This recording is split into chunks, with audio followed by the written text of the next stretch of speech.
cabelos anelados.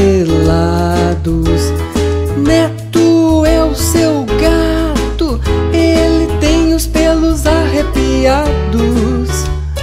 Ana joga bola e ela cai pela janela, bate na parede e para perto da panela. Neto pula na bola e rola, rola, rola. Ana coloca Neto no sofá e o novelo da vovó se embola. Vovó fala com o Neto: eita, gato embolado.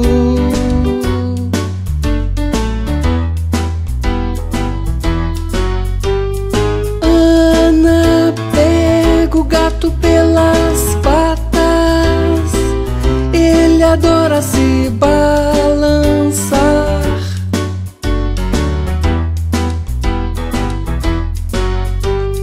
Fica com o corpo todo mole e só quer miar, miar, miau.